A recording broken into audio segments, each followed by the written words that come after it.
You have the ability to be incredibly elastic in your everyday movement and mainly your running. When you run, you push off from the ground each time you stride forward. This then creates bounce or height in your stride. But for some reason, bounce is often demonized in the running world with running coaches because of the corresponding impact that it apparently creates. So when you create too much bounce as you rebound, says the rule book, and you are wasting energy in gaining too much height when we're trying to run forward, and subsequently creating impact that could potentially harm you when you land. So many running coaches unfortunately see this vertical oscillation as a bad thing when you're running. So the way I see it, I believe we are doubly compromised. Many of us live this life that is just lacking any kind of dynamic movement. And we're also running from a rule book that encourages us to be less dynamic when we are running, just in order to protect our own bodies. Is it any wonder then why so many runners moving along look as though they're being sucked down to the ground?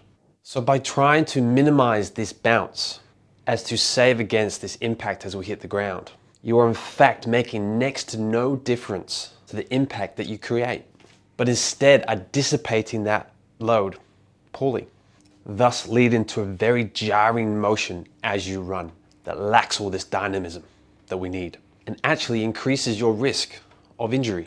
Your fear of impact on the ground is making your running form unnatural and less efficient. So if you consider your movement in the context of Newton's third law, that for every action is an equal and opposite reaction, then you should realize the importance of this impact. It is not your enemy with running. So the key is to learn how to use this to your advantage. And so I believe it can be a massive attribute to your performance. So you must become a student of your movement, become your own scientist, work out how it's going to affect you best. Acrobats of the Cirque du Soleil move their bodies with grace and flexibility. Men and women who specialize in parkour leap and bound around in this urban environment, creating significant elasticity in their bodies and bounce that defies what we'd otherwise consider being humanly possible.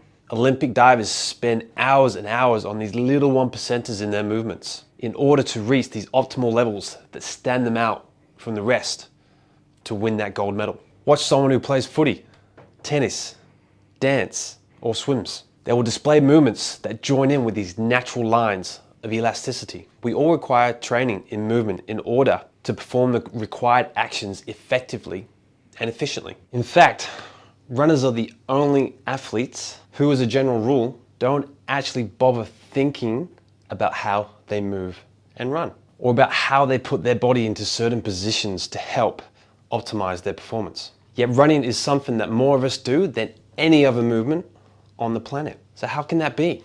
It is because you don't think of running as a skill. We tend to see it as a try-hard skill, as an innate ability that we just do. All humans can apparently just run. So you do it. You lace up your runners, you walk out that front door and start into your actions of running. You don't really go out there with any perception of how you're going to move, or whether or not it's going to be the most effective or efficient way. You just presume that if you work hard, put the effort into it, then you will move forwards as well as you physically can. And if you want to improve, you just run faster or harder. The rest is all on autopilot. And running beautifully just doesn't ever enter the question. So the easiest way to change this and get you running more effectively and efficiently is simply by starting to think about how you run. Think about your posture. Where's your foot landing? Is your foot coming through effectively? How are you pushing off for the ground? Are you utilizing that impact? Are you utilizing your elastic system? Do you run too much with heavy muscles? Are you using and utilizing the right muscles? The list goes on and on and on. There are so many things we can think about with our movement through running, but we can easily simplify it down to a few cues here and there to have this working in your favor, to help this run further, faster, more efficient, injury-free, and more enjoyable. If this sounds like something that you will get a lot out of, you will enjoy, you want to run further, faster, get in contact now, comment below, send us a DM, give us a like, give us a follow, and we can work together to get you enjoying your running and run forever.